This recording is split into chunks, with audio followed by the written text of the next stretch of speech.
अगस्त 2021 world captain America की सेना अपनी कदम को वापस लेकर अफगानिस्तान से अपने देश को लौटाए।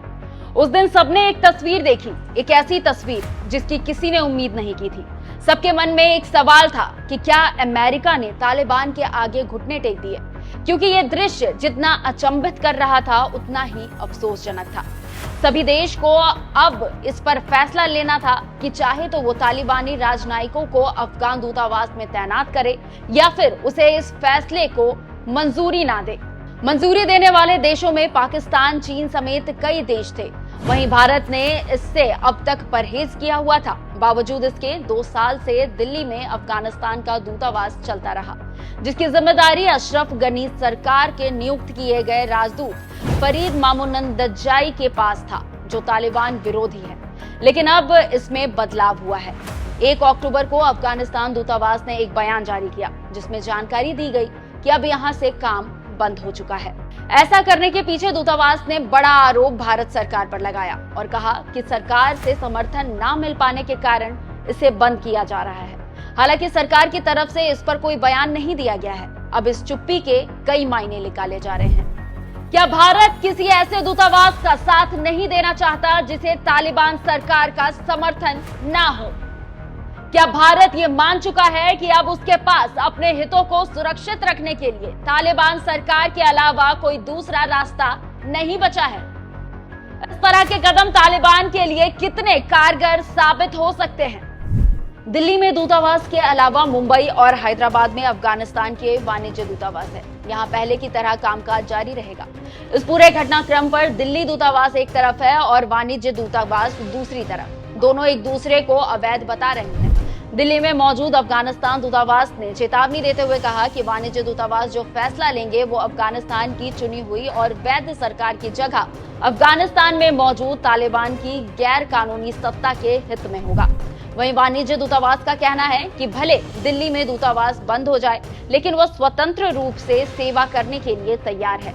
दिल्ली दूतावास के राजदूत तालिबान विरोधी थे। यही वजह है कि पिछले 2 सालों से अफगानिस्तान की सरकार दिल्ली में मौजूद अफगान दूतावास की मदद नहीं कर रही है और उसके सामने संसाधनों का संकट था।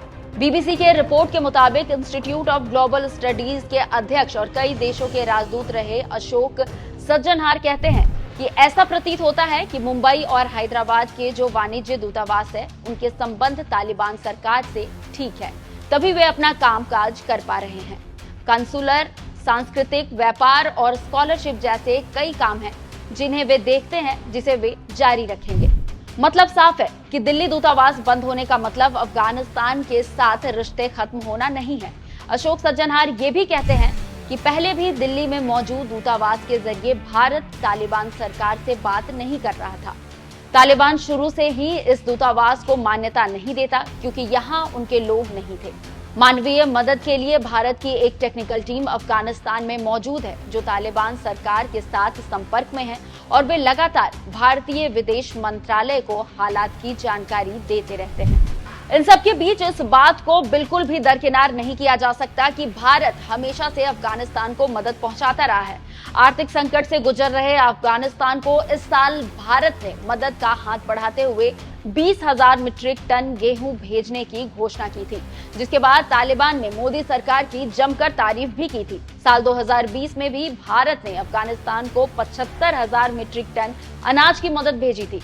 इसके बाद साल 2021 में भारत ने पाकिस्तान के रास्ते 50,000 मीट्रिक टन गेहूं भेजा था। एक डेटा के मुताबिक संयुक्त राष्ट्र शरणार्थी एजेंसी के अनुसार साल 2021 में तालिबान के सत्ता में आने के बाद 16 लाख से ज्यादा नागरिकों को अफगानिस्तान छोड़ना पड़ा है। सीरिया, यूक्रेन के बाद दुनिया में सबसे बड़ी तादाद अफगानिस्तान के शरणार्थियों की है और भारत में करीब 20,000 अफगान नागरिक रहते हैं और हजारों छात्र यहाँ पर पढ़ाई कर रहे हैं। तालिबान के विरोधी और राजनीतिक कार्यकर्ता निसार अहमद शेरजाई को भी तालिबान के चलते अफगानिस्तान छोड़ना पड़ा। फिलहाल अपने परिवार के साथ वो दिल्ली में रहते हैं। वे अकेले यहाँ नहीं रहते। उनके जैसे हजारों लोग हैं जो इस खौफ में जी रहे हैं कि अगर दिल्ली दूतावास में कोई तालिबान का आदमी आ जाता है तो उनकी मुश्किलें बढ़ जाएंगी।